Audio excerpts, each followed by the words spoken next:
Hello my dear সুইটার্স, আমি পৃথা আরও একটা নিউ ভ্লগে তোমাদেরকে স্বাগত। আজকে আমি আর আমার ভীষণ কাছের একটা বান্ধবী ইটস তিয়াশা দুজন মিলে একটুখানি বেরিয়েছিলাম। আজকে অ্যাকচুয়ালি স্কুলে যাওয়ার ছিল আমাদেরকে। স্কুল ছেড়েছি মাত্র 6 মাস হয়েছে, তাও স্কুলে গিয়ে কী পরিমাণ নস্টালজিয়া হিট হচ্ছিল কি বলবো তোমাদেরকে। সত্যি স্কুল লাইফের মতো সুন্দর লাইফ হয় না। তারপর সেখানের কাজটা মিটিয়ে আমরা একটুখানি গঙ্গাধার চলে এসেছিলাম। এখানে এসে বেশ ভালো লাগছিল। এখানে আমি তিয়াশাকে না বলে ক্যাপচার করছিলাম, তারপরে ওটা জেনে খুব রেগে গিয়েছিল, বলছিল কেন তুই আমাকে না বলে ক্যাপচার করলি। আমি তারপর ওকে মানিয়ে বললাম চ নিচে নেমে ভালো ছবি টবি তুলবো। তারপর এখানে নেমে আমরা অনেক কটা ছবি টবি তুললাম। তারপর এখানে তিয়াশা একটু স্টাইল মেনে হাঁটার চেষ্টা করছিল এবং ওকে দেখা দেখি আমিও কপি করার ট্রাই করছিলাম, বাট ভীষণ বিচ্ছিরি এসছে, ডোন্ট জাজ আস গাইস।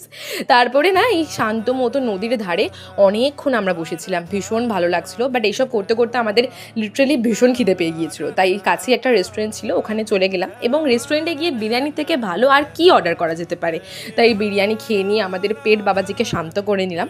তারপর দাস সাইবার ক্যাফেতে কিছু কাজ ছিল, সেই কাজগুলো মিটিয়ে নিয়ে আমি আর তিয়াশা বাড়ি চলে গিয়েছিলাম। And that is for today guys, tata.